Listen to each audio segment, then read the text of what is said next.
Good morning मित्रों, कैसे हैं आप सब। स्वागत है आपका मेरी सुबह की रसोई में।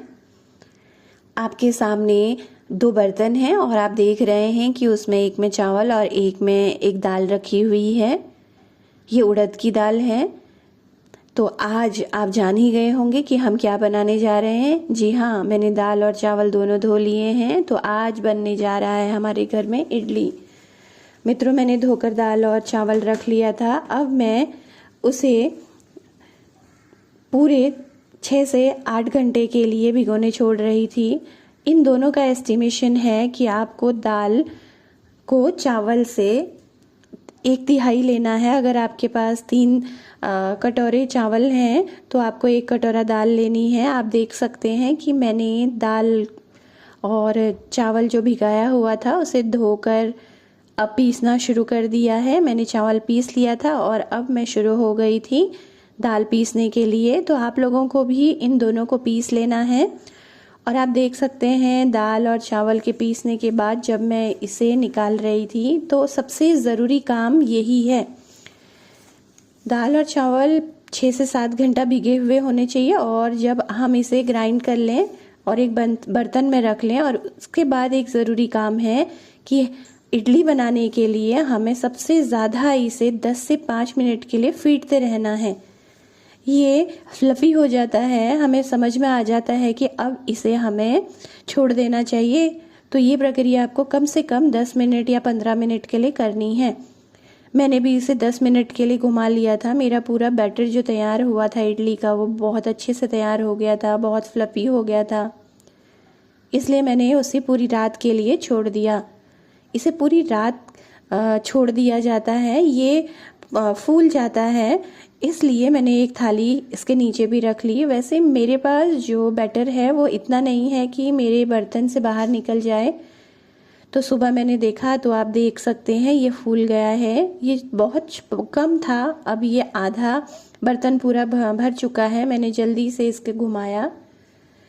अब फिर से यही प्रक्रिया फिर से दोहरानी है। अगर हमें अपनी इडली सॉफ्ट और सुंदर चाहिए तो इसे फिर से नमक और पानी के साथ फिर से मिक्स करना है। और ये भी अगर आपके पास समय है तो आपको कम से कम 4 से 5 मिनट इसे बहुत अच्छे से घुमा लेना है।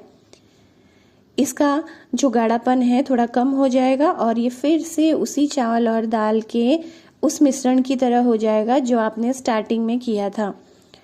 देख लीजिए आप, मेरा जो बैटर है वो ज़्यादा हो गया है पर हो एकदम स्मूथ गया है। मैंने जल्दी से इडली के सांचे बनाने वाला जो बर्तन है उसमें पानी रखा और मेरे पास जो सांचे हैं उसमें 4 लेयर्स हैं जिसमें 4 इडली बन जाती हैं। सुबह के नाश्ते में मुझे सबसे इजी और सबसे हेल्दी रेसिपी यही लगती है क्योंकि ये बिना ऑयल के बनती है। अब आप सोच रहे होंगे कि मैं ऑयल लगा रही हूँ। इस ऑयल लगाने का कारण एक ही है कि ये चिपके ना। मैंने बैटर इसके अंदर डाल दिया है। इसे नारियल की चटनी के साथ, सांभर के साथ और आलू के साथ, आलू की सब्जी के साथ बहुत प्यार से खाया जाता है। मैं मैक्सिमम इसमें सांभर बनाती हूँ क्योंकि ये सांभर मेरे घर में इजीली बन जाता है और मेरे बच्चे भी पसंद करते हैं। और ये टिफ़िन्स वगैरह के लिए सबसे इजी है। नारियल की चटनी कुछ देर में ख़राब हो जाती है पर हमारा सांभर पूरे 7 से 8 घंटे आराम से चल जाता है। ये देखिए, मैंने एक एक करके सारे लेयर्स को लगाना शुरू किया। मैंने सबसे पहले ऊपर का सांचा रख दिया था क्योंकि आपको मुझे दिखाना था कि इसमें इस तरह से 4 सांचे लग जाते हैं।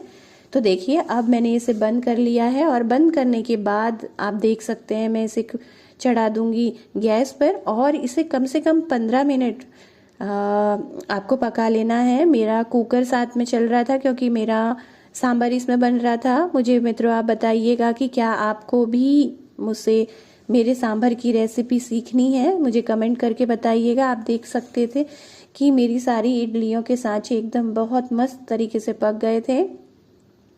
अब मैं उन्हें निकालना शुरू कर रही थी। मैंने एक एक करके सारे सांचे खाली किए। मैं ये आपको इसलिए दिखा रही हूँ कि मैंने जो सुबह तेल लगाया था इसे पकाने से पहले, आप देख लीजिए कितने सुंदर तरीके से निकल गई हैं, इसमें कुछ भी नहीं चिपका है। तो आपको बैटर बनाते समय ये सारा ध्यान रखना है कि किस तरह आपका बैटर सही और सही तरीके से बने। तो आप देख लीजिए, मैंने एक एक करके सारे सांचे खोल लिए थे और ये देखिए मैं आपको सामने दिखा रही हूँ कि अब मेरी जो इडलियाँ हैं कितनी अच्छी और फ्लफी बनी हुई हैं।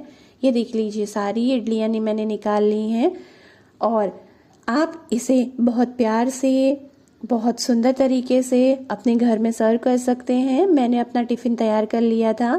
मैंने टिफ़िन में सांभर रख लिया था और अब मैं उसमें इडलियां रखने जा रही थी। आपको इडली कैसे खानी है, काट के खानी है, ऐसे ही रखनी है, ये सब आप देख सकते हैं। मित्रों, आपको मेरा चैनल कैसे लगता है, मेरे द्वारा बनाई गई रेसिपी आपको कैसी लगती हैं, मुझे कमेंट कीजिए और मुझे सब्सक्राइब